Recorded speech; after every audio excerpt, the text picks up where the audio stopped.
Subscribe করুন আমাদের channel TVC Islamic TV. কোরআন ও সহিহ হাদিসকে সামনে রেখে চমৎকার গুরুত্বপূর্ণ ইসলামিক ভিডিও। ইউরিদু বিকুমুল উসর।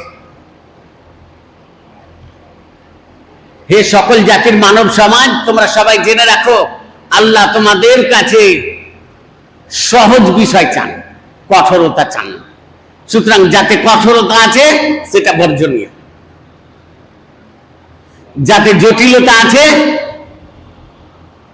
সেটা ত্যাগের যোগ্য। সরল, সহজ, প্রশস্ত, উদার ধর্ম হলো ইসলাম ধর্ম।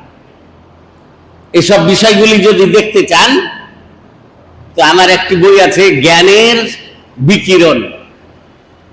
এই বইয়ে কিছু কিছু পেয়ে যাবেন। ইসলামের বৈশিষ্ট্য অনেকগুলি রয়েছে, তার মধ্যে একটি বৈশিষ্ট্য হলো ইসলাম ধর্ম উদারতার ধর্ম। ওমা জাআলা আলাইকুম ফিদ-দীন মিন হারাজ। আল্লাহ তাআলা প্রকৃত ইসলাম ধর্মে কোন প্রকারের কোন রকম জটিলতা রাখেননি।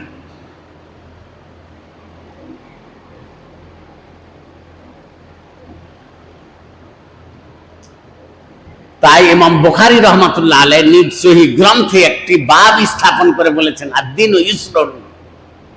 প্রকৃত ইসলাম ধর্ম হলো অত্যন্ত সহজ ধর্ম।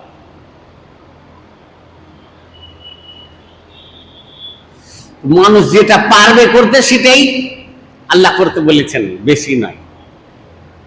উদাহরণস্বরূপ ধরেন আপনি তায়াম্মুম করতে পারছেন না, ওযু করতে পারছেন না, তো তায়াম্মুম করে নামাজ পড়বেন। বিবির সঙ্গে সহবাস করেছেন বা স্বপ্ন দোষেছে, পানি নাই কিংবা পানি আছে তো শরীর অসুস্থ, পানি সহ্য করতে পারবে না, এক্ষেত্রে কি করবেন? পবিত্রতা অর্জনের নিয়ত করে বিসমিল্লাহ বলে একবার মাটিতে হাত ঠুকবেন, দিয়ে এইরকম করবেন।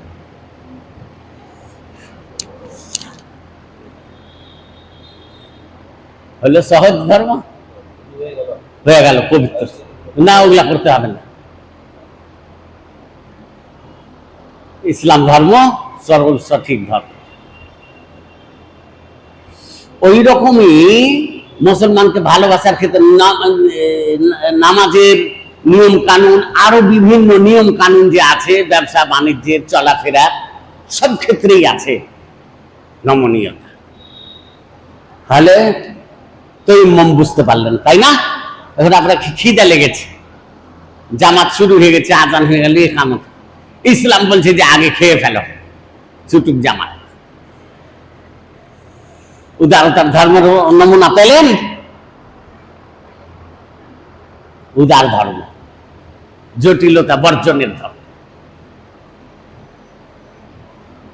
বেটির বিয়ে দিবেন তো বেটিকে জোর করে বিয়ে দিতে পারবেন না, কেন যে উদারতা তার জন্য রয়েছে, বেটির জন্য।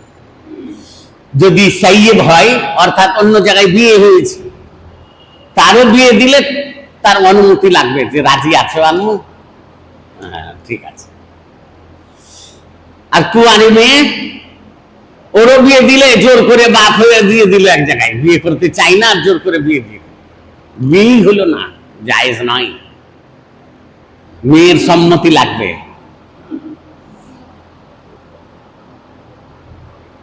ওই রকম তালাক জোর করে যাইয়ে দিল যে তালাক দে না, তো যে বন্দুকের গুলি আছে বা মারব, তালাক হবে না। স্বামী স্ত্রী ঠিকই থাকবে, ভয়ে তালাক দিয়ে দিল। কিন্তু তালাক এটা যেহেতু ভয়ে, আপনি রোজাদার অবস্থায় আছেন, জোর করে আপনার মুখে কিছু ঢেলে দিল কেউ, আপনার রোজা নষ্ট হবে না, যেহেতু আপনার এতে কোনো এখতিয়ার নেই। ইসলাম উদারতার ধর্ম। বুঝা গেল? এখন ধর্মের কাজের দিক দিয়ে আছে, নামাজি ধরে এলেন।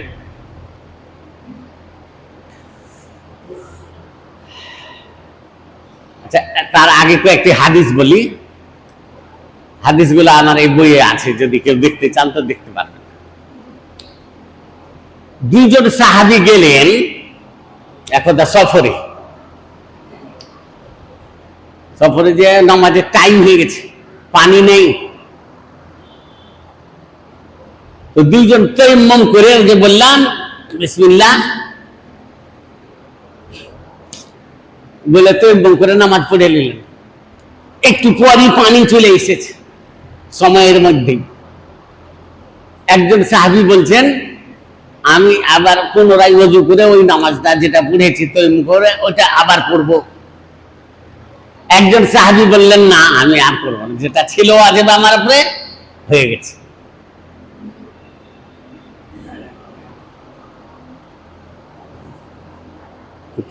এখন দুইজন সাহাবী কি বলবেন? রাসূলুল্লাহ সাল্লাল্লাহু আলাইহি সাল্লামের সামনে যখন উপস্থিত হইলেন দুইজন, এই কেসটাটি রাসূলুল্লাহ সাল্লাল্লাহু আলাইহি সাল্লামের সামনে উপস্থিত করা হলো। হে আল্লাহর নবী, আমাদের এই ঘটনা ঘটেছে, এক জায়গায় গেছিলাম, পানি ছিল না, ওযু করে যে নামাজ পড়বো তার সুযোগ ছিল না, তো মন করে নামাজ পড়ে নিয়েছি। তার কিছুক্ষণ পরই পানি এলো সময়ের মধ্যে, তো সাহাবী বললেন যে আমি আবার পুনরায় নামাজ পড়েছি ওযু করে। আর একজন সাহাবী বললেন যে আমি আর পড়ি। তো রাসূলুল্লাহ সাল্লাল্লাহু আলাইহি ওয়াসাল্লাম ওই সাহাবীকে বললেন যে দুইবার নামাজটা পড়েননি, পুনরায় পড়েননি, যে তুমি ঠিক করেছো, আর তুমি যে ডবল নামাজ পড়েছো তার জন্য তোমার জন্য ডবল নেকি আছে।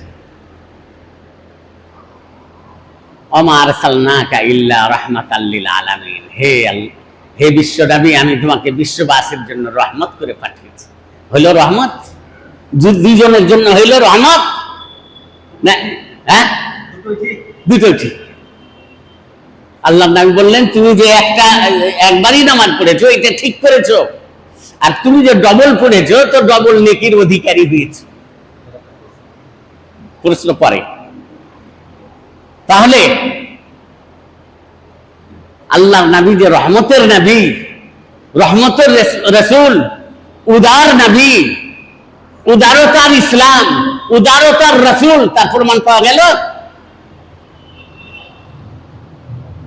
কাউকে ভৎসনা করলেন না, তুমি যাও, তুমি একদিন থেকে আমার সঙ্গে আছো, কিছু জানতে পারো নি, এই কথা বললেন না, যে জান ঠিকই আছে।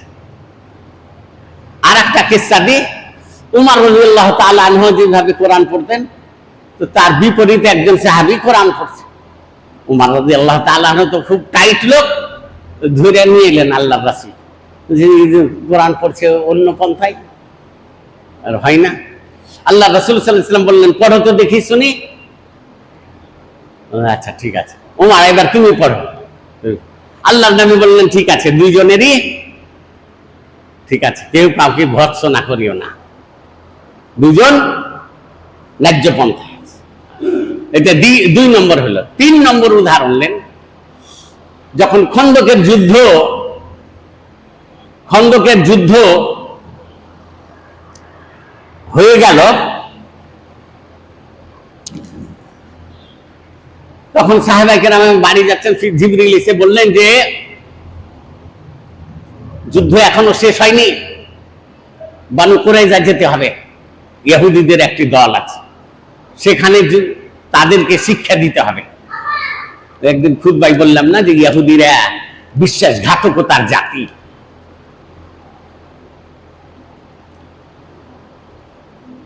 অমঙ্গল ছড়িয়ে দেওয়ার জাতি,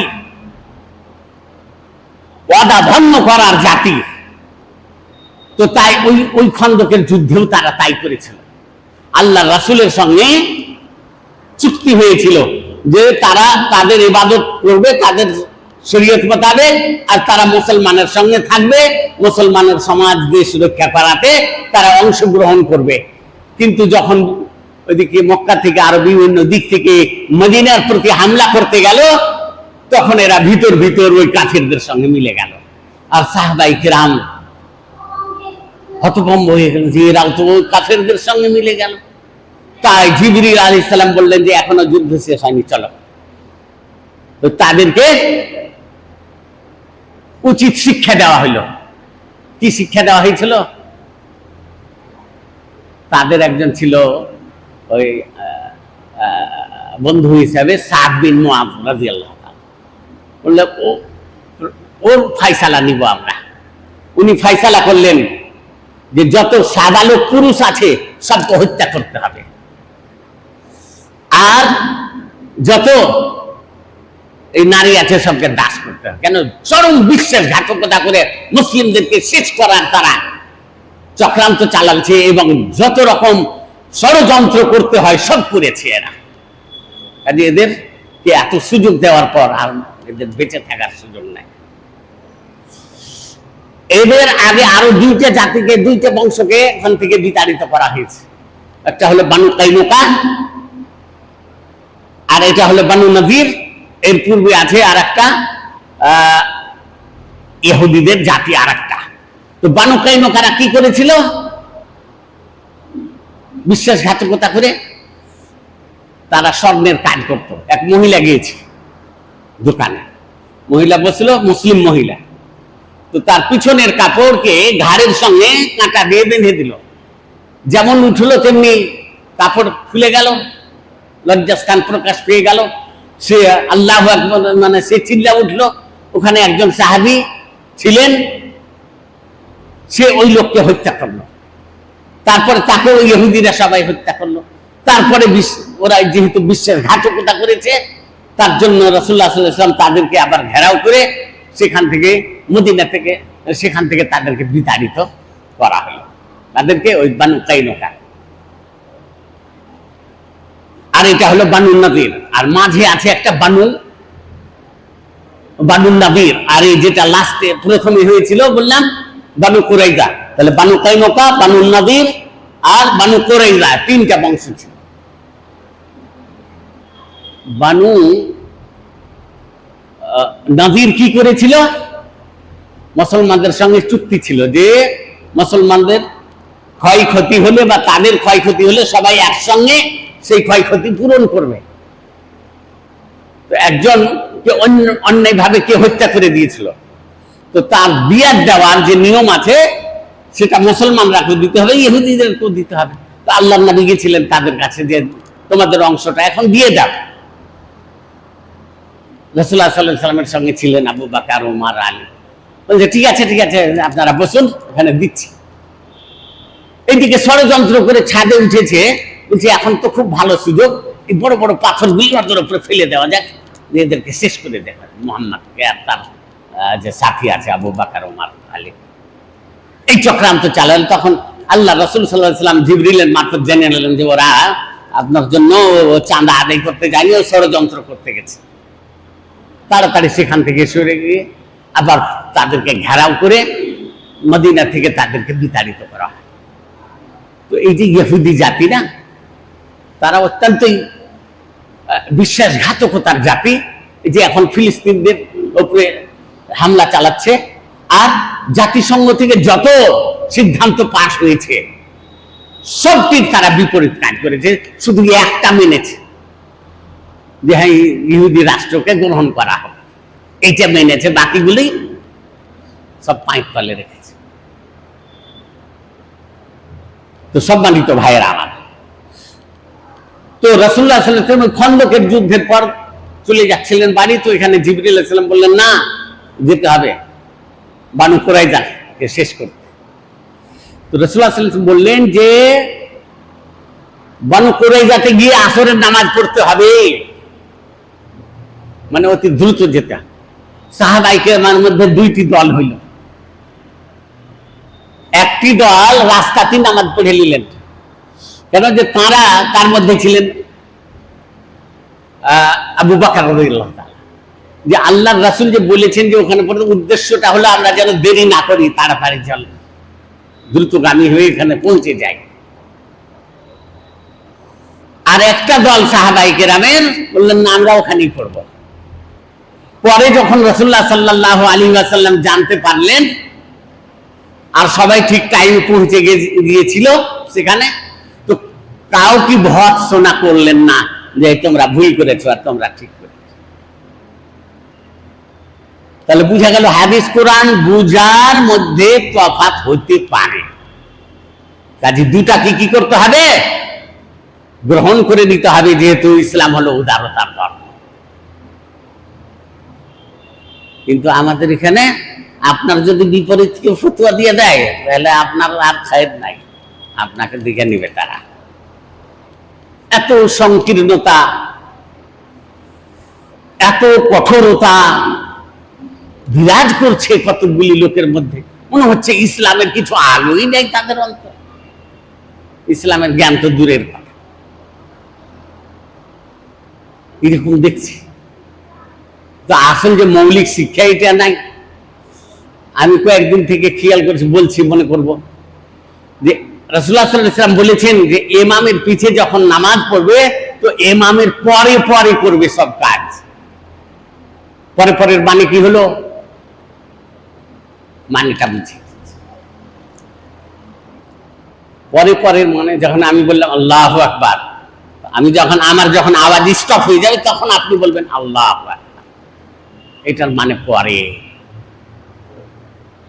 যেমন বলা ইদা কাব্বারা ফাকাব্বিরু ওয়া ইদা রাকা ফারকাউ ওয়া ইদা সাজাদা ফাসজুদু। এইভাবে রাসূলুল্লাহ সাল্লাল্লাহু আলাইহি ওয়াসাল্লাম বলেছেন, যখন রুকু করবে অর্থাৎ রুকুতে সম্পূর্ণভাবে চলে যাবে তখন রুকুতে যাবে। তাই সাহাবায়ে কেরাম বলছেন যে আমরা সিজদার জন্য পিঠ ঝুঁকাতাম না, হিলাতাম না, যতক্ষণ পর্যন্ত আল্লাহর রাসূল সিজদাতে সম্পূর্ণভাবে অবস্থান না করতেন। সহিহ বুখারী।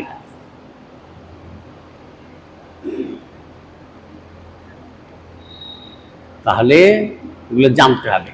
ওই রকম ভাবে মুক্তাদি যখন মানে সালাম ফিরবে, তখন ইমাম যখন দুই দিকে সালাম ফিরে শেষ করে দিবে তখন মুক্তাদি বলবে আসসালামু আলাইকুম ওয়া রাহমাতুল্লাহ, আসসালামু আলাইকুম। ওইখানে আমি তো দেখছি যে ইমাম যেমন আসসালামু আলাইকুম বলল ওর সঙ্গে সঙ্গে ও করে দিলেন। ইমাম দুদিকে সালাম ফিরে শেষ করবে, তারপরে কি করবে? মুক্তাদি সালাম করবে। কেন? যে দুইটা সালাম মিলে নামাজের একটি কাজ। ওই কাজটি ইমাম যখন কমপ্লিট করবে তখন ওই মুক্তাদি শুরু করবে।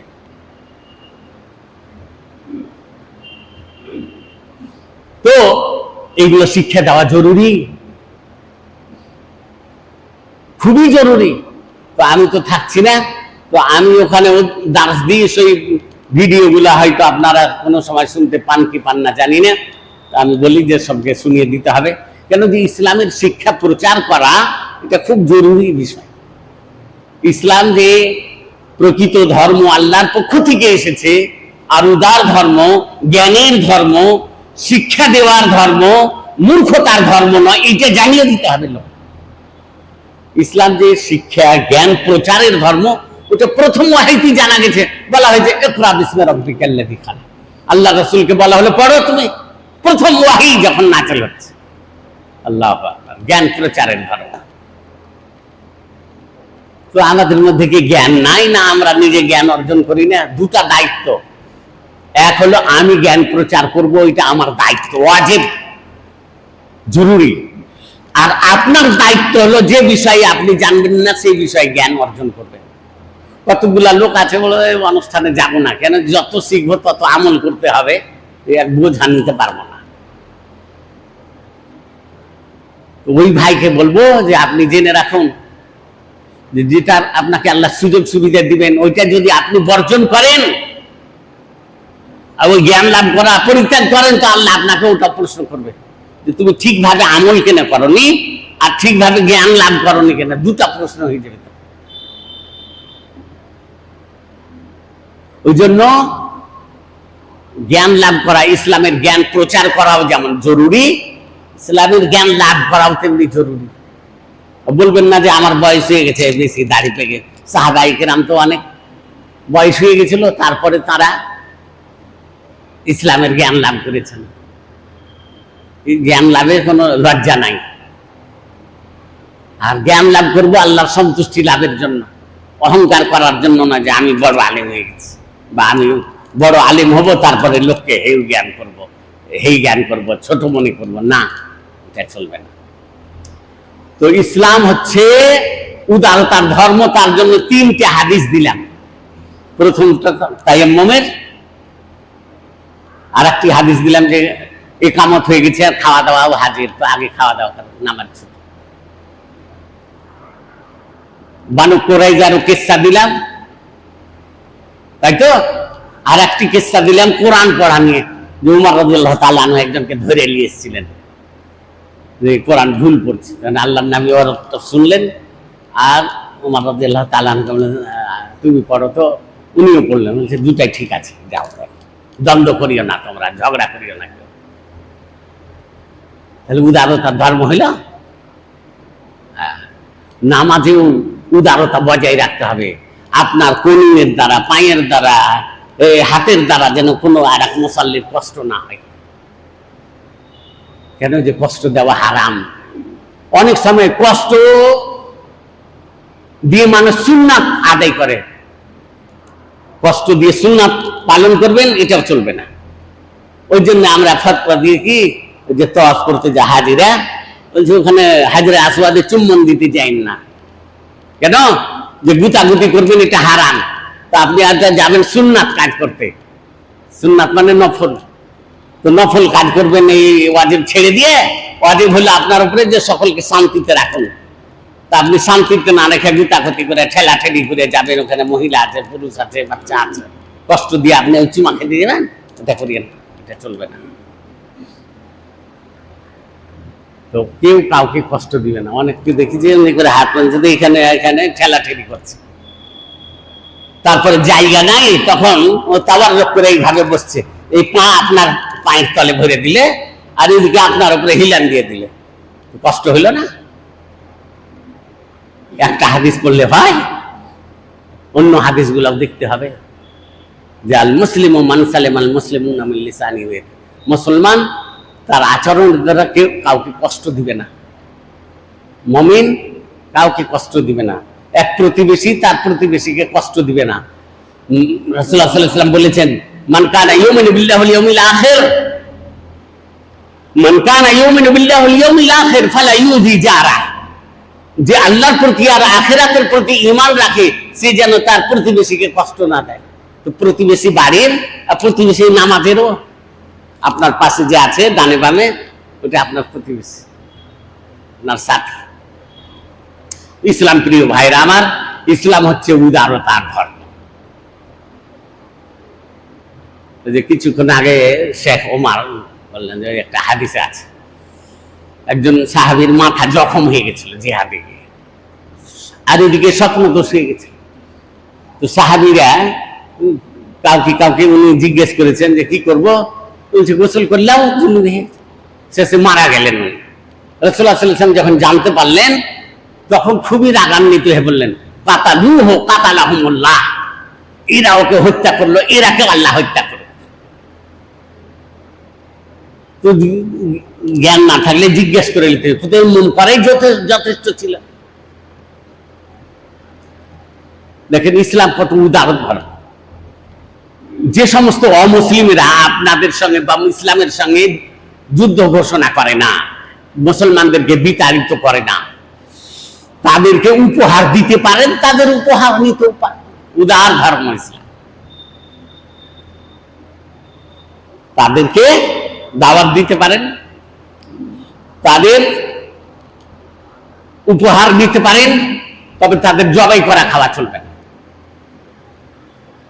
জবাই করা খাওয়া চলবে না। তারা ফলমূল দিবে, শাকসবজি দিবে, কাপড় চোপড় বা কিছু উপহার দিবে, এগুলো দেওয়া চলবে, তাদের জবাই করা খাওয়া চলবে না। তো ইসলাম প্রিয় ভাইরা আমার, তাহলে